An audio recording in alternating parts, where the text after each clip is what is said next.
All right, so now we've got a wound bobbin that's the same color as our top thread. So now we can put our top thread through the machine and be ready to sew.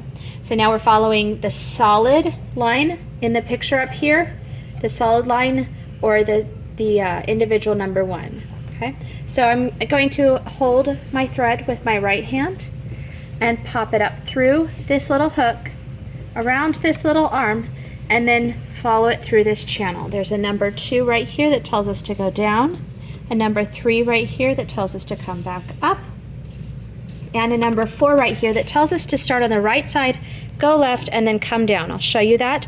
We want to make sure that this hook right inside of here, there's this metal finger that kind of sticks out. We want to make sure that we hook this thread onto that. So starting on the right side, going left, and then down. Oh, I didn't. Yeah, go all the way to the back. So right, left, down. There we go. Now it hooked inside of there.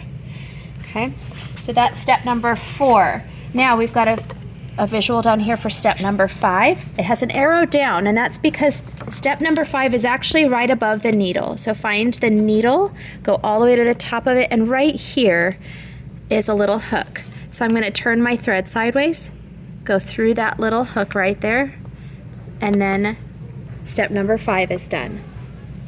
Step number 6 involves making sure that the end is really short. You want 1/4 of an inch in your hand, or of 1/2 an inch or less, so that this is nice and strong. If the tip is not, or if it's frayed at all, or it's not really sharp, we're going to give ourselves a fresh tip with our scissors. So we have a really strong tip to go through the eye of the needle. Okay, so then I'm going to make sure that my thread is out of the way. Oh, that needle's got all sorts of gook next to it. And I'm going to go through the eye of the needle, use my finger to push it sideways. See, I'm keeping this other thread organized and out of the way. And then I'm going to pull that thread through evenly so that it flows right down the front through the center. Then there's a gap in the foot. I put it through the gap in the foot and toward the back. Now last but not least, I need my matching bobbin. When the thread falls to the left, it's correct. When the thread falls to the right, it's incorrect. So we want it to be counterclockwise when we put it in.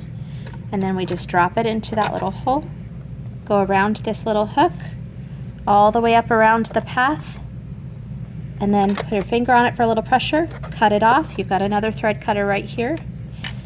Here's your bobbin cover. Put this in first, and then push it down. Now, let's say that you want to change out your bobbin thread. You need to be able to get into there. There's this little arrow here and a lever. You pull that. This should pop up. If it doesn't, you just kind of stick your fingernail under there. You can pull that out.